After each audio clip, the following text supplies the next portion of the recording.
Salut les terriens, alors voilà, ça fait à peu près 2 mois maintenant que j'ai acheté le Saint-Brandon. Et pendant ces 2 mois, j'avoue que le temps n'a pas été vraiment super. Mais ça y est, aujourd'hui il fait un peu beau, on a un peu moins de vent, donc on va en profiter pour essayer de faire deux trois travaux à l'extérieur, deux trois petits réglages de mât, euh, vérifier que tout soit bien en place, démarrer le moteur aussi, encore une fois, histoire que l'essence tourne. Donc, et peut-être vous faire une petite visite aussi du bateau. Allez, c'est parti. Donc, c'est un First 30 de chez Beneteau de 1977. Et comme c'est encore l'hiver, on met le bonnet et on met la veste, histoire de ne pas attraper froid. Donc là, l'autre jour, j'ai acheté du W40. On prend une pince parce que c'est primordial. On a notre copilote qui est là, dit bonjour. Voilà. Et aujourd'hui, on va essayer de dégripper ça pour pouvoir retendre correctement le mât. Ah, on a le canard qui se barre. Et on va essayer de retendre un peu les câbles du bateau pour que le mât soit correctement équilibré. Donc voilà, on va essayer de faire ça. Alors voilà, j'ai essayé de décoincer le potara et il est bien coincé, donc je pense qu'il va falloir que je le démonte complètement, chose que je vais pas faire aujourd'hui. Demain je reçois le feu de poupe, donc ça je vais m'en occuper assez rapidement parce que il va falloir ouvrir le panneau d'électricité et à mon avis on va avoir de jolies surprises. Je pense que depuis 1977 ça n'a pas souvent dû être fait. Là, on va passer à l'avant du bateau et on va aller voir quelle gueule a la chaîne. T'es d'accord? On va à l'avant du bateau? Oh, oh, oh, doucement. Ouais. Allez, on y va.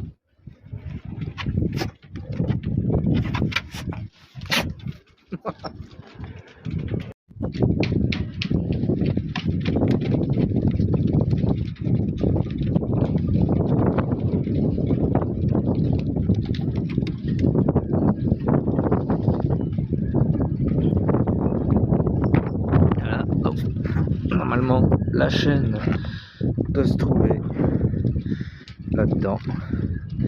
En sachant que normalement ce week-end, on doit me redéposer l'ancre et que je ne sais absolument pas quelle tête elle a. Donc, on va avoir la surprise du week-end de savoir. Ok. Bon. On va regarder ça. Voilà, donc j'en ai profité pour vider le compartiment avant, sortir la chaîne et le bout. Et on doit avoir une bonne vingtaine de mètres de bout là. Mais je pense qu'il va falloir penser à commencer à le changer parce qu'il y a des endroits où il a déjà pris une bonne claque quoi. Mais voilà. Sinon, le compartiment avant a l'air relativement sain. Et du coup, j'en ai profité, donc là, je vais laisser sécher un peu tout ça à l'extérieur. Et j'en ai profité, du coup, pour ouvrir mon compartiment arrière. Parce que depuis que je suis là, c'est vrai que j'ai pas vraiment pris le temps de tout regarder, de l'éplucher. Donc j'en ai profité pour ouvrir derrière. Et là, surprise. Donc, hop, là on a une seconde ancre. Je vais pas la sortir aujourd'hui parce que on va pas foutre le bordel partout sur le bateau non plus.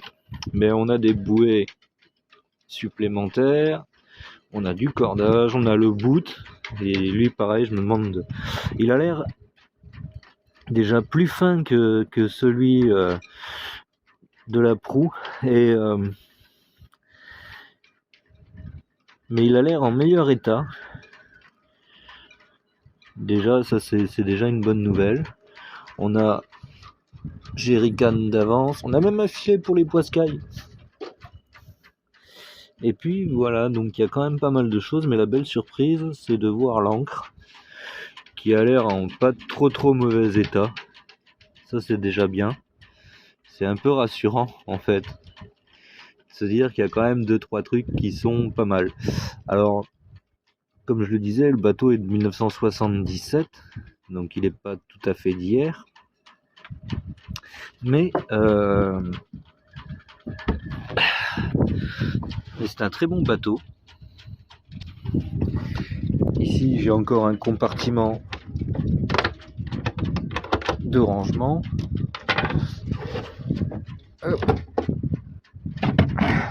En fait, il y a énormément de place pour ranger plein de choses. Voilà. Avec la pompe à cale que j'ai réparée il y a 2 jours et qui me semble ne fonctionne pas, donc il va falloir que je me remette dessus encore un coup. Mais ouais, il y a énormément de place, hein. C'est fou, je pensais pas que sur un bateau il pouvait y avoir autant de place.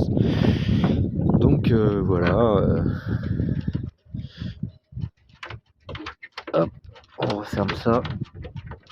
Là, on a détendu les drisses pour pouvoir faire descendre le mât et que ça bouge moins, que ça tire moins sur le mât. On a descendu le bras de la grande voile. Bon, le soir, quand il y a beaucoup de vent, maintenant que tout est à terre, la poulie qui est juste là, elle a tendance un peu à taper sur le haut du bateau, ce qui fait un bruit un peu... quand tu es à l'intérieur, c'est un peu chaud, tu te dis merde, qu'est-ce qui est en train de tomber? Puis tu te rappelles qu'en fait, non, c'est la poulie qui est en train de taper sur le haut du bateau. Donc là pour l'instant, je le nettoie pas. Pour la simple et bonne raison qu'on n'est que au début janvier et que je lui passerai un bon gros coup de Karcher au début du printemps, parce que je suis pas à l'abri qu'il regèle de nouveau et des choses comme ça, donc ça va laisser des traces. Donc voilà, maintenant on va aller un peu visiter l'intérieur. Hop. Donc bienvenue dans les quartiers. Donc on a la cuisine, toujours plein de trucs qui volent, mais pratique et pas pratique. Donc pas pratique du tout, c'est le fait que ce soit de l'électrique. Parce que du coup, alors c'est pratique quand on est au port, parce que du coup j'ai le four électrique et les plaques électriques, donc c'est bien sympa. Mais en mer, ça devient complètement inutile, parce que je n'ai rien pour le charger. Du coup, je pourrais pas me faire à bouffer. Donc je pense que d'ici pas longtemps, je vais réinstaller une gazinière entre guillemets normale. Je me suis acheté une glacière électrique. Alors elle, c'est un peu pareil. Elle est électrique, mais elle se branche aussi sur allume-cigare. Ce qui fait que je pourrais toujours la brancher, je ne sais plus où il est, par là, voilà. Donc là c'est pareil, c'est l'électricité à refaire, mais j'ai un allume-cigare qui marche sur les batteries standards du bateau. Donc j'essaierai, quand je navigue, de brancher ça directement à cet endroit-là. Donc voilà, ça fait que 2 mois que je suis sur mon bateau, donc il y a plein de trucs à faire, d'aménagement aussi, et c'est le temps aussi de trouver ses marques en fait. Après, j'ai enlevé la table de navigation parce que déjà, j'ai une grande table ici, donc avoir une table de navigation ne me sert pas vraiment à quelque chose parce que si vraiment je veux étudier des cartes, j'ai largement la place de le faire bah, ici en fait. Donc j'en voyais pas trop l'utilité, puis ça prenait une place de ouf en fait. C'était tout cet endroit-là qui était complètement bloqué par la table. Donc du coup, je l'ai enlevé et je réfléchis encore à comment aménager cette couchette cercueil, parce que c'est comme ça que ça s'appelle. On appelle ça une couchette cercueil. Et du coup, en fait, j'ai tout le coin électricité à réaménager, mais j'ai aussi tout le coin cercueil à aménager. Donc pour vous montrer un petit peu, c'est encore le bordel, hein, mais on a GPS, sondeur, la radio. Voilà notre fameux tableau électrique qu'il va falloir ouvrir demain et pour vérifier si tout fonctionne, si les feux de navigation et feux de position fonctionnent. En fait, c'est un peu le coin de la chienne où elle mange. D'ailleurs, elle fout des croquettes un peu partout. Vrai dégueulasse. Mais voilà, c'est son coin pour l'instant et il faut, voilà, j'ai encore un coin là à aménager, à savoir comment je vais l'aménager, qu'est-ce que je vais y mettre. Et puis on a le coin, voilà, ça c'est la couchette cercueil, c'est un peu, on va appeler ça le débarras. Donc il y a la caisse à outils, il y a la guitare. Ouais, c'est un endroit qui est super profond. Il y a presque 2 mètres pour aller jusqu'au fond. Donc voilà, là, il y a une partie de 2 mètres qui est aménagée. Là, on a la bibliothèque avec les lumières, mais pareil, ces lumières-là ne fonctionnent que sur les prises quai. Donc, je les aurai moins quand je serai en navigation. Par contre, celle-ci, celle au plafond, fonctionne sur les batteries du bateau. Donc là, banquette, hein, c'est l'endroit idéal pour travailler, se regarder un film. Bref, c'est l'endroit, quoi. Le côté de la chienne, parce qu'elle a le droit à son petit confort aussi, et quand elle n'est pas dehors, elle est à l'intérieur et elle se repose, voire, je vais pas dire qu'elle lit ou qu'elle regarde des films, mais pas loin. Ensuite, on a donc passage un peu étroit, on fonctionne, alors je fonctionne avec un chauffage électrique à huile et un chauffage électrique petit standard qui n'est pas allumé d'ailleurs. Je l'ai allumé une seule fois, c'était le mois dernier quand on est descendu à -10. Là, j'avoue que ça caillait un peu. Donc après, effectivement, passage un peu étroit, tu vois, faut un peu faire attention. Hop. Et là, ça y est, on est dans la salle de bain. Enfin, salle de bain. Ouais, ouais, on va appeler ça vite fait la salle de bain. Là, par contre, tu vois, j'ai plus la hauteur de tête parce que le bateau commence à descendre. Donc, je suis obligé de plier un peu la tête. Mais quand même, on a toilette et évier. Donc, tout est à pompe, bien sûr. Donc, on a le toilette. Voilà. Tu fais ton truc. Tu ouvres les vannes.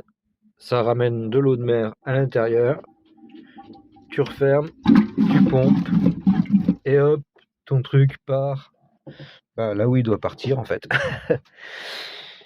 Le coin salle de bain. Donc j'ai viré,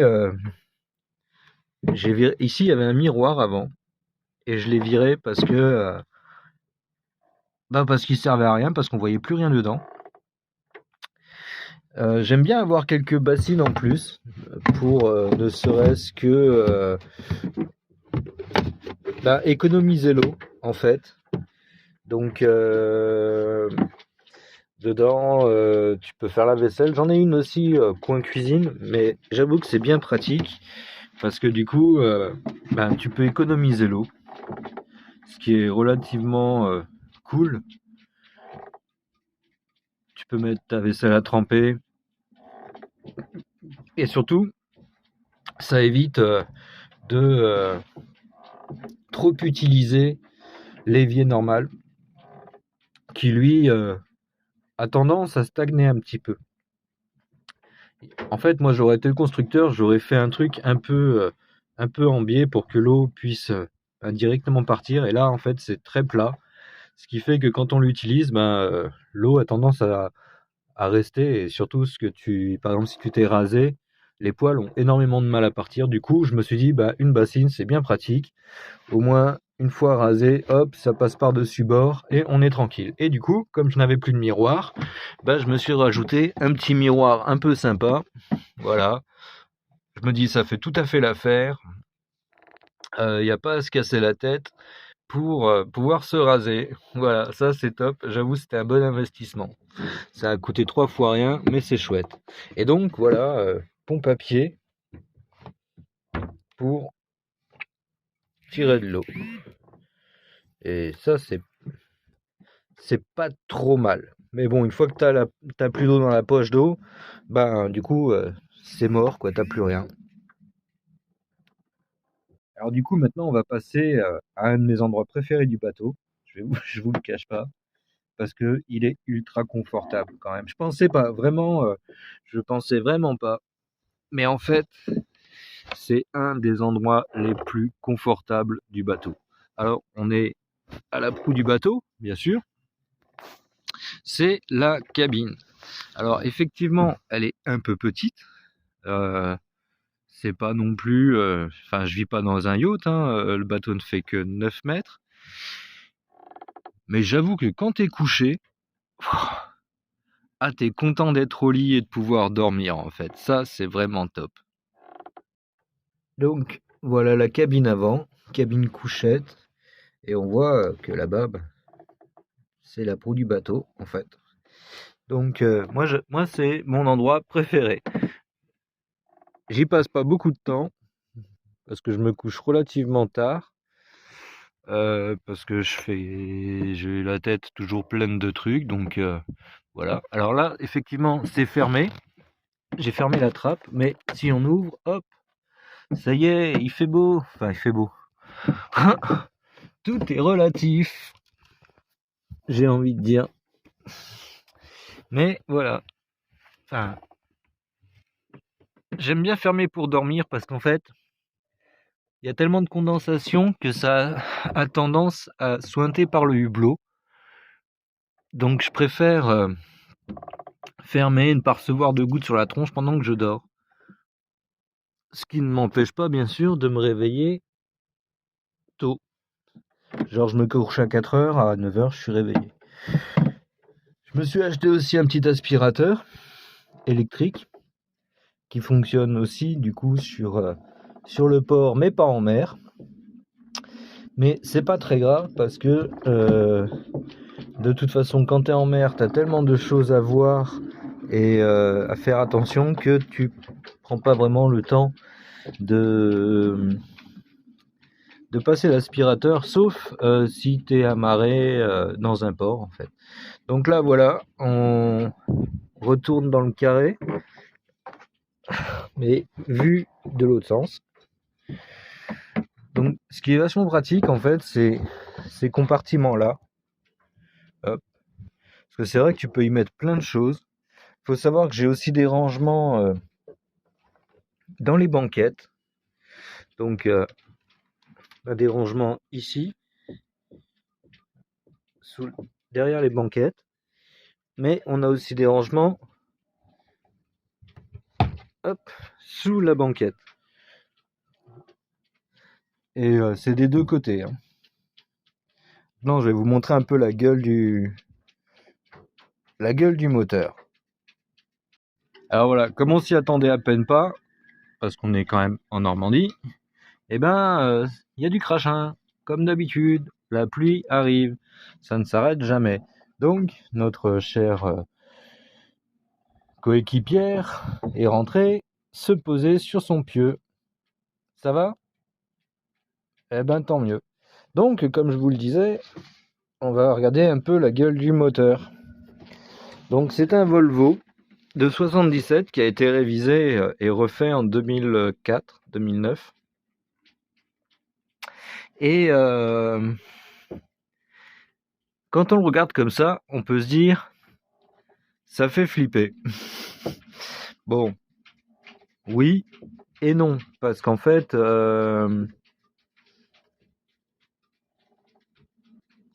c'est relativement simple, c'est que de la mécanique.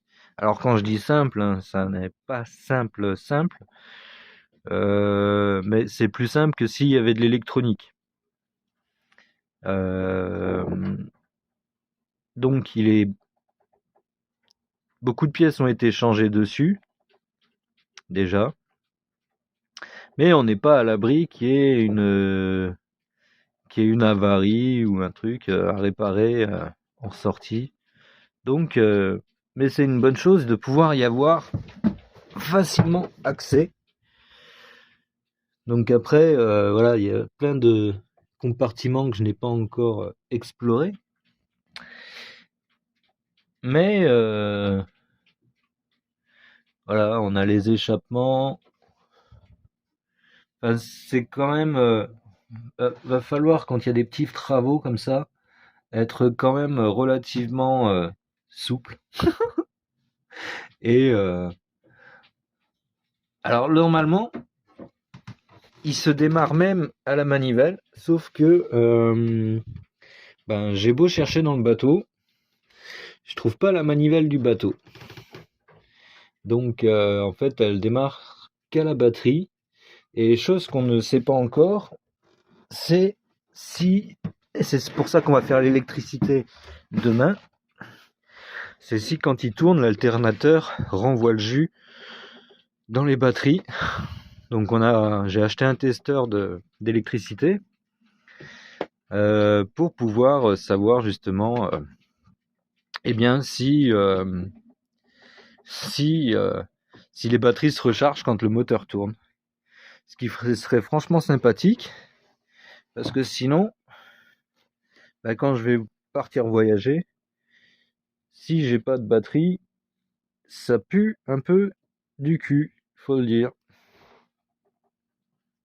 Voilà, ça c'était la petite visite de l'intérieur du bateau. Et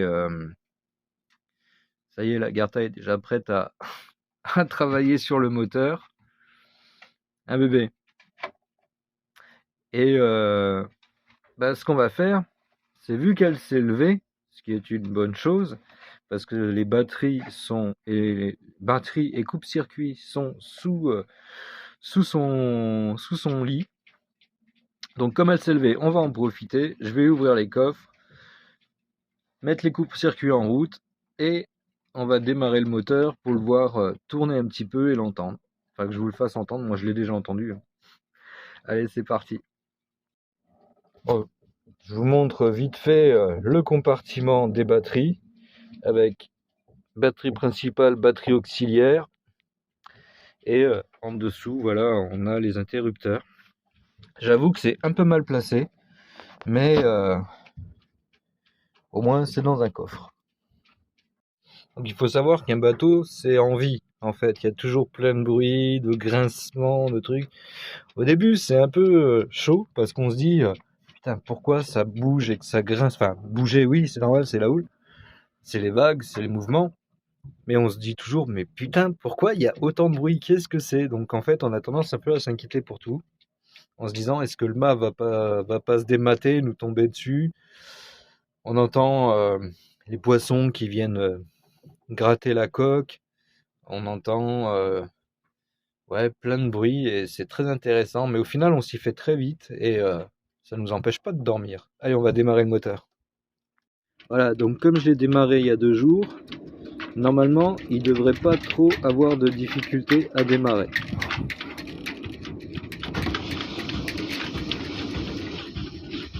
Tant que ça amorce.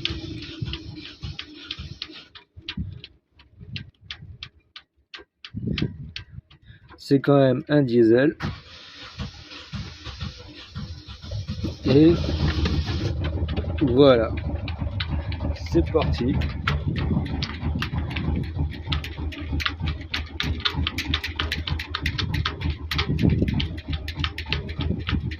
Le Brandon a démarré.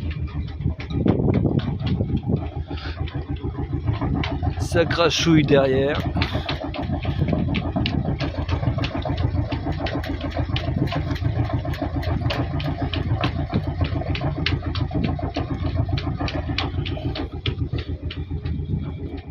C'est une bonne chose. Et il fait un joli ronronnement.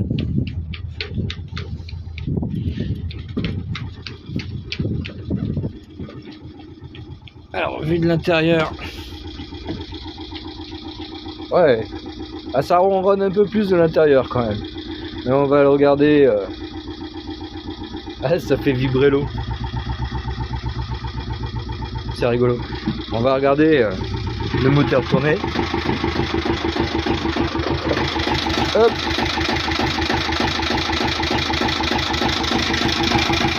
Le beau bébé.